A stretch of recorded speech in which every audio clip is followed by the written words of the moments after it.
Hey guys, welcome to another movie review. Today I'm talking about the film Backrooms. This is a adaptation of the popular YouTube video shorts created by Kane Parsons, also known by Kane Pixels on YouTube. These basically were a series of videos where some type of person that we never meet on camera walks through these mazes that look like these kind of abandoned office spaces of some kind, basically always with yellow wallpaper, yellow floors, and they always have a creepy, eerie feeling where you're always kind of taking left and right turns and don't really know where you're going, and you might run into a monster or you might run into a room that looks like something you're familiar with, but the furniture is sunk all the way into the floor, and all just this weird, creepy stuff that you can imagine. They're basically creepy pastas for those who know what that is. And so basically, there's been talks over the years of Kane Parsons potentially directing his own Backrooms film, which happened through A24, which is an independent film studio. And so now here we are with a Backrooms film. So in this film, you guys, we follow a character played by Chiwetel Ejiofor, and he is a furniture store owner. His business really isn't going very well. He is a recovering alcoholic. He has problems with a spouse that he is separated from. Doesn't sound like they're divorced, but they're basically in the process of separation. And so basically, he's seeing a therapist about it, who basically specializes in psychology, and she's helping him kind of get through all this. Basically, does these little role play sessions with him to kind of see how he would respond to certain things, certain questions, certain scenarios. And so, while all this is going on, he's also running into problems with electricity in his furniture store building. And so, one night, while kind of trying to figure out what's going on with the electrical box, he happens to stumble upon this room that has a small little subtle light to it, and it essentially works like a portal where you touch it, you go right into it, and it basically sends you to this backroom place that most of you are going to recognize from the YouTube series. And so basically, this furniture store owner gets his employees involved. He tries to figure out what exactly is this place because he's able to figure out how to go to and from this place. And essentially, basically, he gets himself in trouble and his own employees in trouble by almost essentially possessing over, and obsessing over where exactly does this backroom place go. And so he, like I said, he gets his employees involved, and it leads into all sorts of trouble. They get stuck there. Eventually, the therapist gets intrigued herself, tries to track down where this guy went because he's not going to his sessions, not going to his appointments. And so now she's trying to figure out what exactly he went. And he tries to go to this backrooms place that he keeps talking about at his therapy sessions. And so over the course of this film, we have to figure out what exactly is the backrooms. Why is it in a furniture store? Why exactly are further levels deeper and below the back rooms? How come they keep getting even more and more stranger, even kind of more and more emptied out? Almost kind of have an abstract look to them the deeper you get into the back rooms. And so all this in a way is explored over the course of the Backrooms film. But overall, guys, I enjoyed this film quite a bit. There's a lot of things about it that I enjoyed. Quite a few things about it that I think could have been better overall. But overall, I think the overall Backrooms film experience is a good one. There's a lot of things to recommend about this film. And overall, I was pretty happy with this film for the most part. So for my positives and negatives of the film, probably my biggest positive I can give this film is it is a very effectively creepy film, a very suspenseful film, and also pulls off abstract imagery in a very effective way. It is one of those films where the further you do get into the backrooms, the further you learn about it, the more that you allow yourself to get into it, the stranger it gets, the weirder it gets, the creepier it gets.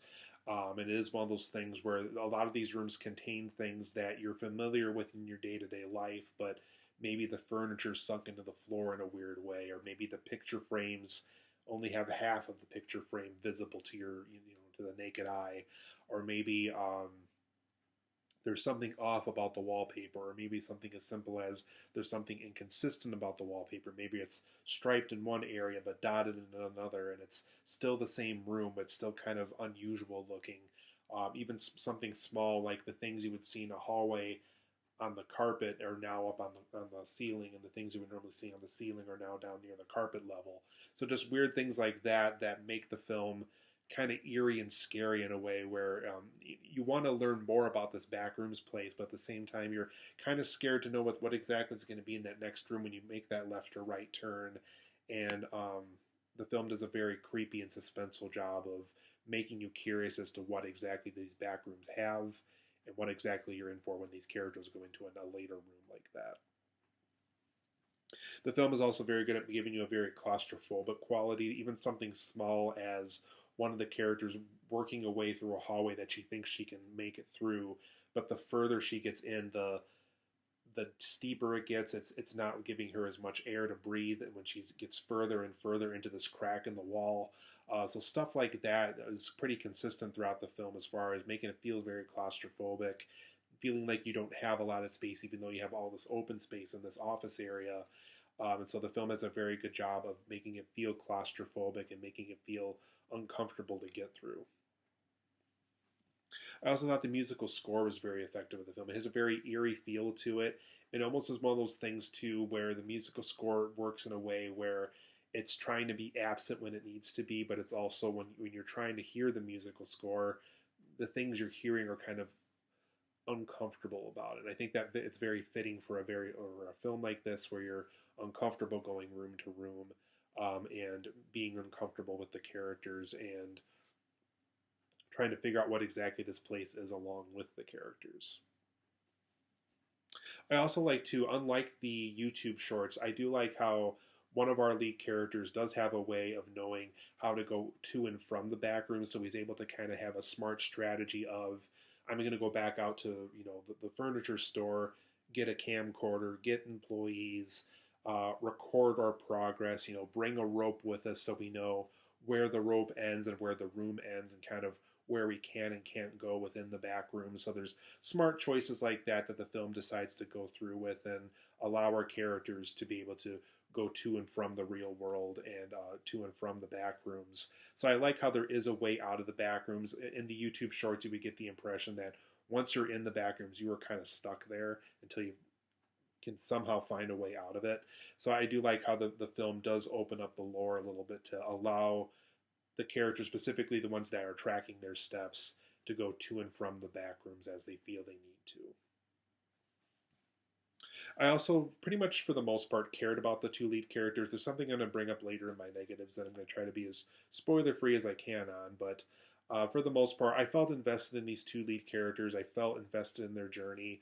I wanted them to, for the furniture store owner, I wanted him to recover from his alcoholism and, make sure that he's, sober and doesn't go back to that lifestyle that he once had. And for this psychiatrist/therapist, I cared about her. When we learn more about her past, you want her to be able to succeed with her goals and live a happy life based off of this troublesome past that she seems to have.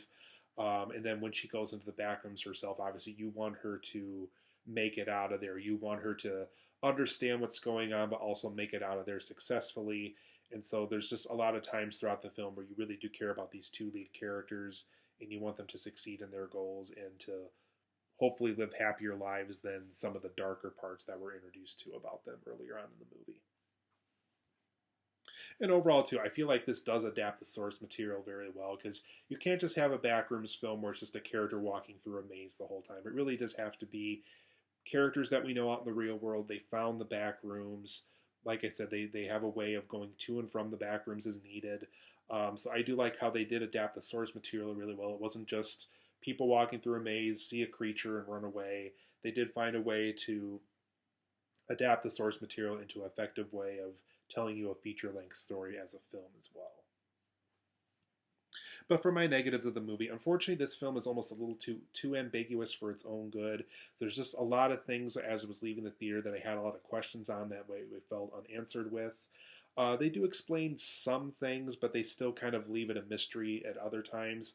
And I think when you're doing a Backrooms film, I think it is important to keep a little bit of the mystery intact, but there is times where I just felt it was a little too ambiguous for its own good. It starts explaining something and then it doesn't really explain anything. There's even a time where a character's trying to explain what his company stands for that's studying this Backrooms place, and it kind of cuts off his dialogue at a random time, so you don't even get to hear his complete side of the story on certain things.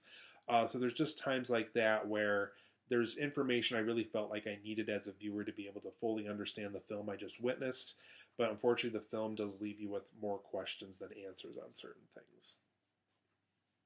I also thought the character growth / character development does kind of stop by a certain point at the film. So every chance we had to kind of give Chiwetel Ejiofor the character growth / development that he needed just kind of stops at one point. It just kind of allows whatever the Backrooms is doing to him mentally to go crazy as needed. And then even same with the psychiatrist. I feel like the character growth kind of stops with her too, and it just kind of lets her play out her insanity within the Backrooms as well, rather than just growing the character in a right way and all that kind of stuff. So I do feel like the character development portion does kind of stop at a certain point, and it never really goes back to that more useful information that we learned about those characters from earlier on in the movie. I also thought too more standalone elements could have helped this film a lot. There is a lot of times, specifically near the third act, where you can tell they're trying to set up a sequel. You can tell they're trying to make this a lore starter for whatever they might have in store next for the Backrooms IP in general. It sounds like Kane Parsons has ideas for sequels for this. Totally fine if he does, but at the same time, you have to make one standalone film that works first for your audience to be invested in those sequels. And I just fear with so much setup for a sequel at the end of this, it doesn't really allow the proper wrap up it needed for a first time story. So as a result, we're left with a film that needed more standalone elements while it's just quickly trying to set up a sequel that we're hopefully going to get and hopefully get more answers with too. Hopefully. And overall, too, there's a character played by Mark Duplass that I can't get into too much detail on, but I did feel like we really needed more time with him. There's just a lot of information that character knows about the Backrooms that I think really could have been helpful for the viewers as far as helping us understand what the Backrooms is. We are given, I feel, just enough context to know what the Backrooms is necessarily by the time the film is over with, but I do feel more, for me personally anyway, I think the film would have benefited from an extra 10 minutes, specifically with the Mark Duplass character, really kind of flesh things out, answer some things that really kind of we need some answers on in particular, and I think that would have made for a more satisfying experience. But overall, guys, I'm going to give the Backrooms an 8.5 out of 10. It's a very enjoyable film. If you like mysterious films, suspenseful films, films that kind of intentionally leave you with unanswered questions, it's kind of like a Mulholland Drive situation for those who might have seen that David Lynch film. I really enjoyed that. There's a lot of things about it from both David Lynch's filmography and Stanley Kubrick's filmography as far as filmmaking goes that works very effectively here. Enjoyed the film overall. Like I said, had some negatives along the way. I still highly recommend seeing it. So I recommend the Backrooms, but do go into it knowing that it doesn't necessarily explain everything and that there is some things along the way I think I could have done a better job with. But it is an 8.5 out of 10 for me. I recommend seeing the Backrooms.